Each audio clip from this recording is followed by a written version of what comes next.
மன்னா ரமேஷ் என்கிற போதைப் பொருளுடன் தொடர்புடையவர் இப்போது கைது செய்யப்பட்டிருக்கிறார். தனது மனைவியோடு இணைந்து அவர் ஒரு அழகு சாதன நிலையம் ஒன்றை துபாயில் நடத்தி வந்திருக்கிறார் என்ற தகவல்களையும் நாங்கள் இதன் மூலம் காணக்கூடியதாக இருக்கிறது. இது பற்றிய விடயங்களை பற்றி நாங்கள் அவதானிக்கும் போது திட்டமிட்ட குற்றச்செயல்களில் ஈடுபடும் மன்னா ரமேஷ் எனப்படும் ரமேஷ் பிரியஜனக துபாயில் கைது செய்யப்பட்ட நிலையில் குற்றப்புலனாய்வு திணைக்கள அதிகாரிகளால் நேற்று அதிகாலை நாட்டுக்கு அழைத்து வரப்பட்டார். சந்தேக நபர் தொடர்பிலான மேலதிக விசாரணைகளை முன்னெடுக்க அவர் நீதிமன்றத்தில் ஆஜர்படுத்தப்பட்ட நிலையில் 72 மணித்தியாலங்கள் தடுப்பு காவல் உத்தரவின் கீழ் மேலதிக விசாரணைகளுக்காக தடுத்து வைக்கப்பட்டுள்ளதாக போலீஸ் ஊடக பேச்சாளர் நிஹால் தல்துவை இவ்வாறு கூறுகிறார். மன்னா ரமேஷ் மற்றும் அவரது மனைவியும் துபாய் நாட்டில் ஹெரோயின் போதைப் பொருளுடன் போலீசாரினால் கடந்த பிப்ரவரி மாதம் கைது செய்யப்பட்டிருந்தனர்.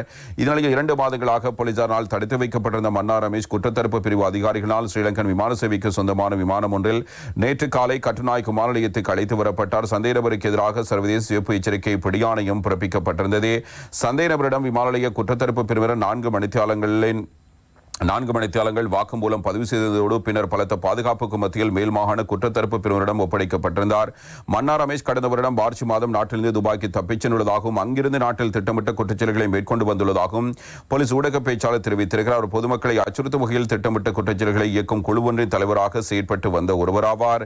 மன்னா ரமேஷ் கம்பஹா விசாவலை உள்ளிட்ட பகுதிகளில் குற்றச்செயல்களில் ஈடுபட்டு வந்துள்ளதாகவும் அண்மையில் தல்துவ பிரதேசத்தில் மேற்கொள்ளப்பட்ட துப்பாக்கி பிரயோகத்தில் இளைஞர்கள் 3 கொல்லப்பட்டமை உள்ளிட்ட பல்வேறு குற்றச்செயல்களுடன் தொடர்பட்டுள்ளதாக போலீஸ் ஊடக பேச்சாளர் தெரிவித்திருக்கிறார். சந்தேக நபர் தொடர்பிலான விசாரணைகள் முன்னெடுக்க அவர் நீதிமன்றத்தில் ஆஜர்படுத்தப்பட்ட நிலையில் 72 மணித்தியாலங்கள் தடுப்பு காவல் உத்தரவின் கீழ் தடுத்து வைக்கப்பட்டுள்ளதாக போலீஸ் ஊடக பேச்சாளர் இவ்வாறு கூறியிருக்கிற தகவலையும் இவ்வாறு நாங்கள் அவதானிக்கலாம்.